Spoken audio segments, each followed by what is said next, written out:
故事要从去年的缅北战事开始，同盟军在几天连续的猛烈攻势下，成功占领了四面佛这一重要据点。这一胜利使同盟军具备随时进攻老街的战略优势。此战初期，人们普遍认为这是由于缅甸政府军兵力不足，主动收缩所导致。然而，随着战事的发展，事实并非如此简单。在多场战斗中，同盟军也展示了极强的攻坚能力。我们从以下3场关键战斗中可以清晰看到这一点。一是石原子之战，这是果敢南部的门户，也是东山区区政府所在地，城镇规模仅次于老街。同盟军仅用3天时间便全面夺取石原子，尤其是最后的总攻只打了1个小时。二是滚弄之战，此战同盟军和兄弟部队打了12天，先夺取进入果敢的必经通道滚弄大桥，再收复滚弄城区及周边地域，最后拿下城区对面的坚固据点。要知道70年代，缅共集结重兵打了40多天也没拿下滚弄。三是拱掌之战，这个据点已经被缅军占了30年，同盟军打了4天，据报投降和俘虏的人员有270多人。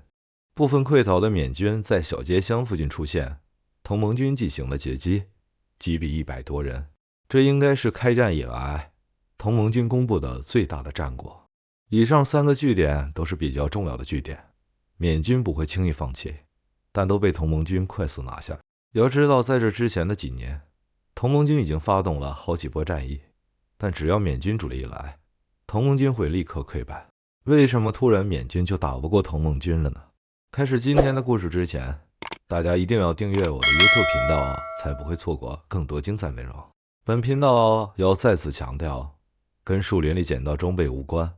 这是网上流传很久的阴谋论，说同盟军在树林里捡到先进装备，这都是自媒体为了博流量编造出来的谣言。不过国内网友人云亦云，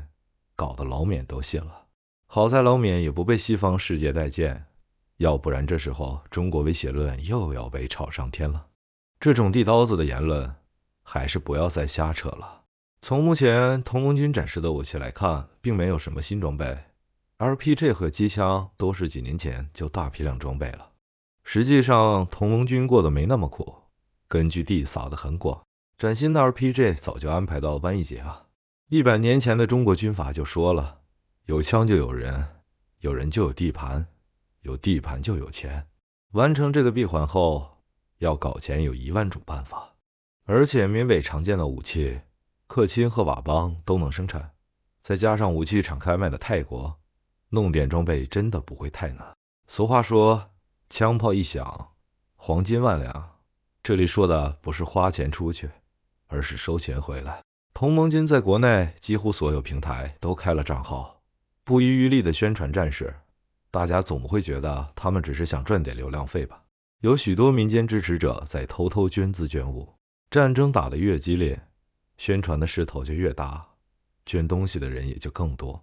像易租宝这种骗了国内无数老百姓血汗钱的诈骗公司，老板丁宁都愿意花巨资买个同盟军副司令当当。这次战役与以往不同的是，同盟军多了无人机大队。同盟军没有展示过无人机进攻的画面，外界无从得知具体情况，但一般民用无人机通过网购渠道都能买到，稍加改造就能使用。另外，据德昂军透露，1年前3兄弟武装就开始与缅甸民族团结政府合作，该组织下面有一个叫联盟之翼的部队，无人机技术很先进，同盟军的无人机大队也有可能是跟他们学的。综合以上情况，并不是同盟军捡到了什么新装备，而是这一波缅军实在不经打。至于缅军为什么不经打呢？方方面面的原因都有，我们今天只谈军事。第一，缅军兵力确实不足。自2017年缅军与缅北民第5停火之后，缅北各地只是零星的发生一些小规模的冲突，缅军逐渐将主力部队抽调到下缅甸，对付若开、克伦等武装势力，维护下缅甸局势的稳定。缅军的部队主要分为3类，第一种是战役野战部队，第二种是战术野战部队，第三种是地方守备部队。留在缅北的大多是地方守备部队，装备和战斗力本来就弱，而且缅军军籍是终生制的，一日入伍，终生入伍，所以部队里面很多上了年纪的老兵。同盟军发布的投降人员中，甚至能看到白发苍苍的老兵，这些老兵都练成兵油子了，他们心里清楚得很，当兵只是为了拿工资，命是自己的，打不过就跑，跑不了就投，所以战斗力很拉胯。白发兵，缅军的营部往上的驻地往往还建有家属区，不少军官和士兵都是拖家带口，妻儿就在身边，怎么舍得抛弃他们去拼命呢？除此之外，很多地方其实是由地方民团在守，民团在缅北多如牛毛，有钱有势的人就能拉起来一支部队，有点像地主武装。这些人去当兵都是为了捞钱，欺负人，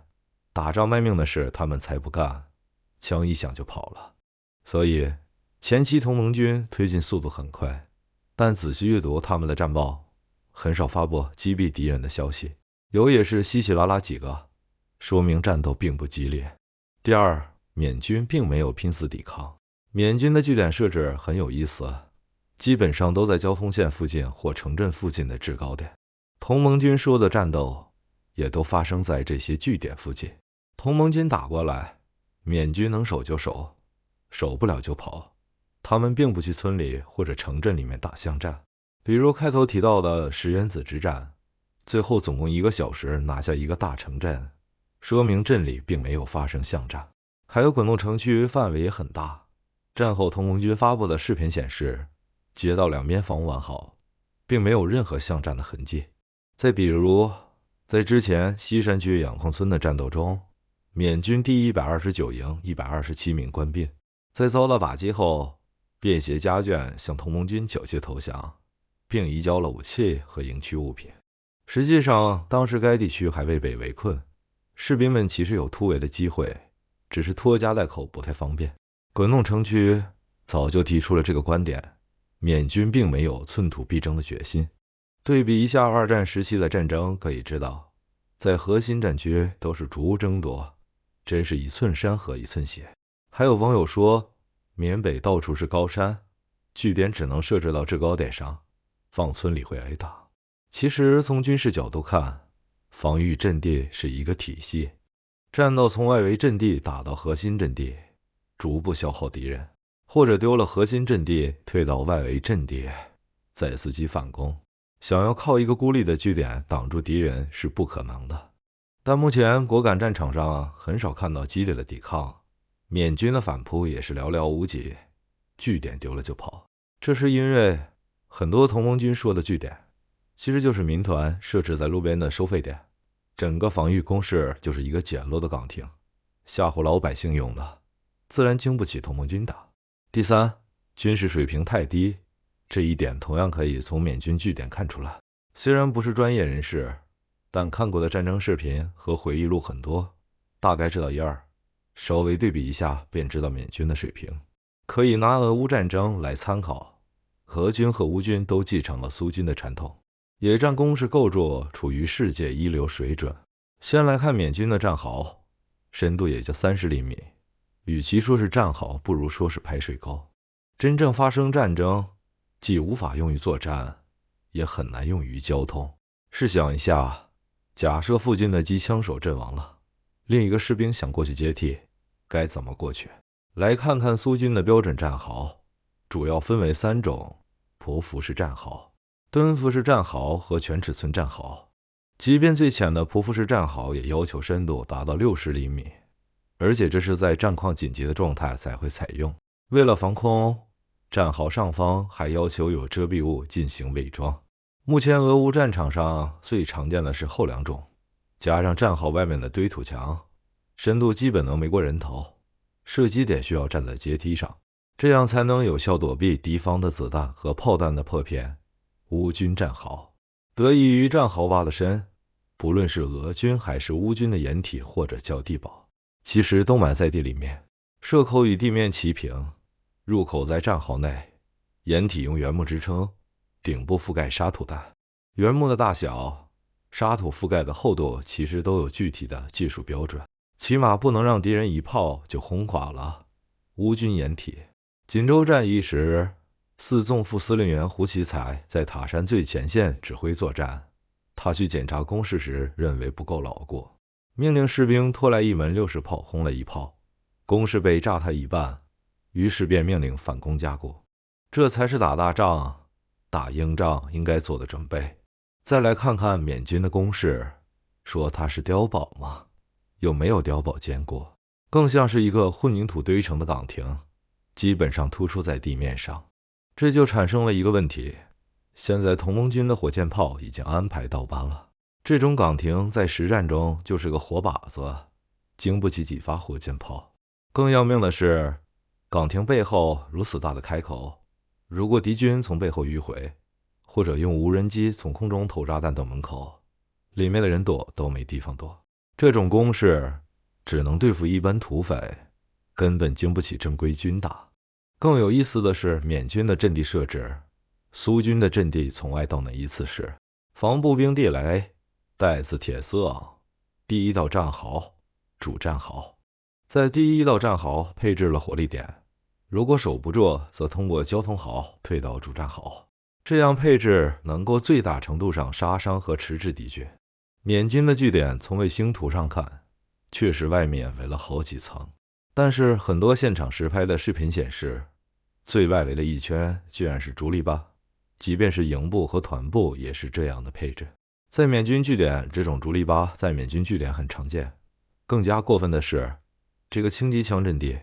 前面居然摆了2个轮胎当掩体，这不是送人头吗？还有这个据点，射口正面的射界都没扫清，敌人都能摸到你眼皮子底下，给你2个火箭弹，你也吃不消。再看墙体上的弹痕，果然被绕后了吧。第四，一大杀器让老缅无从招架。过去缅北民地武学没有大口径火炮，事实上在缅北的丛林里，游击队携带大口径火炮也不便于运动，但他们依靠手中的迫击炮和火箭弹，往往又很难拿下敌人坚固据点。最明显的是2016年同盟军也发起过蒙古战役，并控制了大部分区域，但打到缅军团部时，由于缺乏重火力，激战了20多天仍未攻破，直到缅军援兵赶来，同盟军在付出了较大伤亡后被迫撤退。这次战役就大为不同，无人机投入使用后，不仅能及时侦察敌军动向，而且能从空中进行精准的火力打击。这一次缅军在蒙古的团部很快就被同盟军拿下。缅军的火炮阵地，不论是大口径炮还是迫击炮，都喜欢在开阔的地方起个圈，把炮摆在里面打，这其实就是欺负对手没有空中力量。过去缅军的火炮阵地设置在后方，游击队被炮击了，连炮弹从哪里打过来的都很难弄清。即便知道火炮阵地，要突破缅军防御，接近炮火阵地是非常困难的。但现在缅军玩的还是老一套，这样一个大圈为侦察无人机提供了明显的标识，找到位置后丢几个炮弹下去，就把火炮阵地端掉了。之前同盟军放出了一位前线士兵的采访视频，他也表示，只要做好步兵与无人机的协同，拿下据点没什么难度，老缅根本没办法应对，这堪称一大杀器。另外一个例子就是节目开头提到的工长之战，缅军旅长带着部分人员逃了出来，他的计划是向东靠近国境线，再向南突围回到大水塘或者老街，方向和路线都没有错。那个方向同盟军的防御确实很薄弱，但同盟军可能在接到群众报告后，派出无人机进行空中侦察，发现了缅军的动向，并安排兵力在其前进方向埋伏拦截。结果缅军100多人被击毙，遗体在一条小道上密密麻麻地躺了一路。综合以上分析，缅军并不败在装备，比如防御工事，明明战争已经打下很久了，在据点里面没事干的士兵多去挖几锄头，附近的木材也是现成的，甚至不需要花什么钱就能把工事加固，这样就能很大程度上抵消无人机的威胁。但缅军没这么干，一方面是他们军事技术太低，不论是守备部队中的老年兵，还是地方民团，都严重缺乏军事训练。另一方面，可能是从来没与强大对手交过手，尤其是没有遇到过有空中打击能力的部队，所以根本没有把攻势放在心上。另外，无人机确实改变了这场战争，连军事大国俄罗斯都没有太多办法对付无人机，缅军根本拿不出任何有效措施，只能被动挨打。以上就是对缅军战斗失败的一些原因。好了，今天的故事就讲完了，欢迎大家订阅我的 YouTube 频道，才不会错过更多精彩内容。再会。